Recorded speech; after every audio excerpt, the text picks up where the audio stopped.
Alright, so I'm back in my full setup and we're going to be covering the top 10 shooting guards in my team. So if you guys are excited, the like button down below. Yesterday we did the point guards, so you guys want to check that out, go ahead and do. Now remember, all I do is I hop on the 2KDB and I type it right in 2KDB.net. Then I go over here, I click shooting guard, include secondary position, and then I go through and I scroll through to find the top 10 guys that I would prefer to run at the shooting guard. So if you guys are excited, the like button down below. Remember, these lists are not 1 through 10 or 10 through 1. These are just the 10 best guys that I found while scrolling through 2KDB, so don't hate me for it.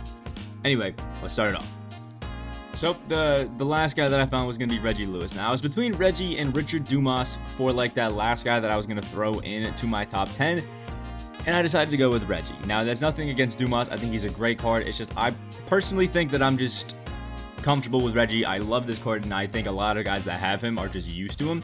6'7", 6'8" wingspan. The dude is an amazing finisher. His defense just feels different. I really have never had a situation where this Reggie Lewis is selling me on defense, which is something that I can't say about every card. He's got that Kemba Walker jumper on quick, which is just so easy for me to time personally. I love that shifty style. I love that D-Rose combo. The Scotty behind the back is just amazing. That long anti-layup package is great, and all around he's a great finisher. Now, just to show you guys Dumas, who I would honestly, you could fully put him in there. He's 6'7", he's got a 6'10" wingspan, just more Hall of Fame badges. His defense is great. He's got jump shot 22 on quick. He's got that shifty. The Curry behind the back's not bad. I just personally haven't used this Richard Dumas ever, so I didn't really want to speak on him and put him in the top 10 when I just don't have any experience. But I fully understand if you want this Richard Dumas to be in there. But personally, my top 10 is going to have Reggie. Next, Anthony Davis. This is another tough one that I think he's just kind of like on the cusp, but really, Anthony Davis is in here because this guy is probably the best defensive two-guard in the game. I know other guys probably have better stats when it comes to defense, better on the perimeter, but AD is just different because he's 6'10", playing the shooting guard position with a 7'2" wingspan. And I mean, look at this. Clamps, interceptor, intimidator, menace, post and block down, rebound chaser, rim protector. He's got gold brick wall and pickpocket. His Hall of Fame quick first stab. He's got catch and shoot on Hall of Fame, limitless takeoff, post riser, slithery finisher. He's got his 80 jumper on quick, which is so easy to time, by the way. And that fundamental dribble style is pretty good for a guy that is this tall. Great defensive tendencies. Now, because of that fundamental dribble style, he's not going to be like, you know, absolutely insane dribbling. He's not going to be super cheesy like that. He's just going to be a really good two-guard that's going to play super solid defense, lock it down, and if you like to play that way, can definitely put people in the paint. He's just a super card. I would highly recommend like a Don Nelson coach boost, like a pace and space, or maybe a Mike D'Antoni 7 seconds to get that speed and that shot 3 up. Once you do that, 80's an absolute demon. Next, we all kind of know it. There's definitely been a time or two where you've gone against somebody who had the Cedric Maxwell, and you've realized how overpowered he is. 6'8" at the 2 with a 7'1" wingspan and jump shot 3 on very quick. One of the best jumpers in the entire game. I loved it last year, and is just as good, if not better, this year. Quick dribble style. Wickets behind the back is a little weak, but the defense goes absolutely crazy on Cedric Maxwell. His playmaking is insane, and his shooting is just godly. You do when you pick him up, you have to add a chef, add a dead eye onto him. Once you do that, this guy is just an absolute god out there on the court. Literally does not miss. Next, Alex English, a card that I still have yet to run into in the game, but you just know he's godly. 6'10" or 6'7" with a 6'10" wingspan. He's got the mellow jumper on quick, which is just such an easy to time jumper. I've used it on Charlie Villanueva, and it's actually nice. I just don't like the Charlie Villanueva card. Scotty behind the back, shifty style, D-Rose combo, just like Reggie Lewis. Great dunking. Can be a little bit fancy, so be careful because you might get blocked every now and then. Amazing defense. I mean, look at this. Just gorgeous defensive tendencies. 93 shot 3, 95's in the speed, all around good defense. The finishing is great, the playmaking is good, his rebounding is great. Clamps, pick dodger, intimidator, interceptor, all in Hall of Fame, quick first step, sniper, deadeye, catch and shoot. Super hard card to get because you got to get like what? Like I think over 3,000 cards or something like that to get Alex English. I could be wrong. But once you do, I mean, it doesn't get too much better than this Alex English. The guy is just, he's so good. Next, the man, Terry Dischinger, just the dentist. Terry, he is a god. I mean, we're talking about a 6'7" guy with a 7'3" wingspan that has the Rudy Gay jumper on quick, which is probably one of the easiest two-time jumpers in the entire game. You know it if you use this Rudy or this RJ Barrett. Definitely this RJ Barrett, just so smooth, so easy to green with. Quick dribble style, which I know is probably the favorite of most people. That D-Rose combo and that Scottie Pippen moving behind the back. I also like this John Wall cross. I don't know if anybody considers it to be the best. I just like the John Wall cross. Long at the lay package is nice. He's got some really good dunking animations. And Terry's one of those cards that when he's on the court, he just plays better defense than maybe you would think he would. Just absolutely locks down. He gets blocks that he shouldn't. He gets steals that he shouldn't. He jumps passing lanes that he shouldn't. It is just crazy. 90s in the speed as well. Great defense. Now, maybe he doesn't have as many Hall of Fame badges as some of the Dark Matters that are coming out now, but the defense is locked down. His shooting is absolutely money. One of the best jumpers in the game, and he's dunking everybody whenever the hell he wants to. I still think Terry easily is sitting there in the top 10. Again, just an expensive card.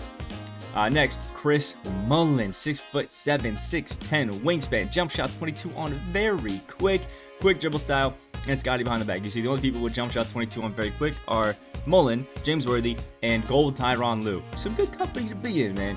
And he can actually curry slide as well. Because what is it? I forget what the curry size of escape is what you need, I'm pretty sure, to do that. Which is awesome with that quick dribble style, which makes this Mullin crazy. People know how to dribble, and they're using this Chris Mullin. Trust me, it's probably going to be one of the longest games of your life. I've personally experienced it, and I honestly hated every second of it. Because he can just cheese or chicken, as a lot of people like to call it, better than anybody.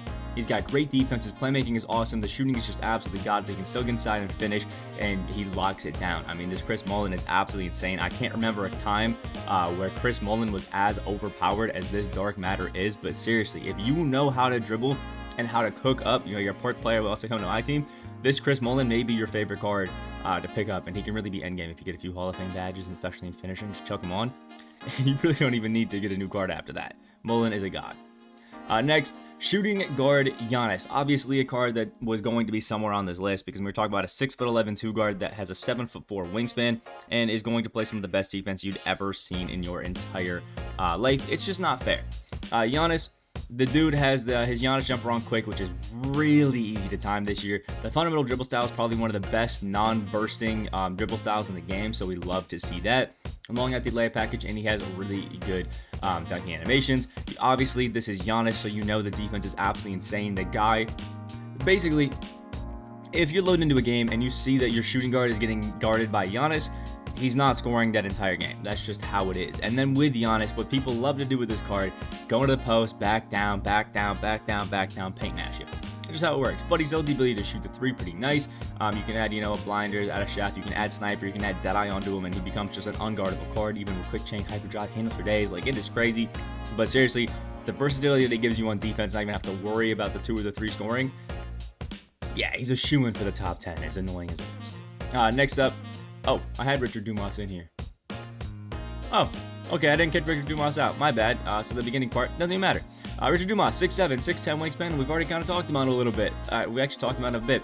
Jump shot 22 on quick, shifty dribble style. He's got that staff behind the back. He's got really good defense. The guy's dunking everybody. He's shooting great. He's playmaking great. He's playing really good defense. Again, he's one of those last guys that I threw in here like the Reggie Lewis, but he's still a really, really good card that I think a lot of people should at least give a shot.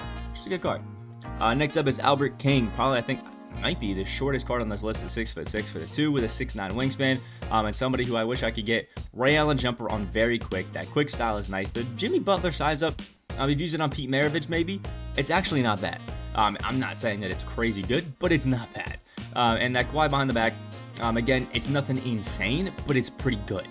Long at the layup package, we have amazing defensive tendencies, and you just missed that Ray Allen jumper on quick with some really good shooting. He has Hall of Fame quick chain, quick first step, downhill, and ankle breaker. He's got really good finishing, and look at the defense on Albert King.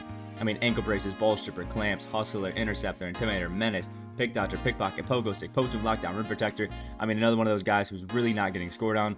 If he could play the point guard, we'll be talking about him like one of the best PGs in the entire game. All around a super solid card. I think a lot of people should try their ass off to get.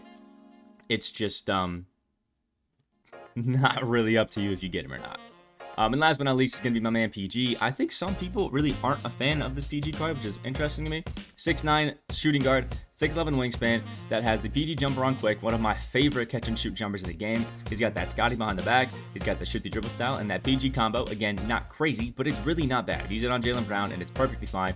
Good long at the layup package. The only problem that I can see you encountering with Paul George pretty consistently is that he does have some pretty fancy, tomahawks, cockback tomahawks, athletic one-handers, athletic side tomahawks, which basically have like a 95% chance of getting blocked every time you go up with them, especially if you're going against good people who have like the Kembe Porzingis. That's a problem that I can see with PG, but aside from that, he's going to be absolutely locked down on defense. His catch and shoot game is going to be unreal, even as Blinder's catch and shoot chef. That I limitless spot up sniper and stuff like that. He's absolutely insane. I still think he's top 10 PG in the game. You might use him and think that he's not like absolutely insane. I'm not saying that he's worth his price, but it's still a really good 2-guard, and you can't knock a guy who is 6'9" playing the shooting guard, especially when he's got the defense that this PG set has. So let me know what you guys think about this list down in the top comment section below. Let me know your personal top 10 as well. Like if you guys did enjoy, and subscribe if you guys are new. We are on the road to 15K subscribers. And just remember that these lists are not ranked 10 through 1 or 1 through 10. These are just the 10 best shooting guards that I found while going through 2K DB. Hope you guys have a great day, and I will see you in the next video.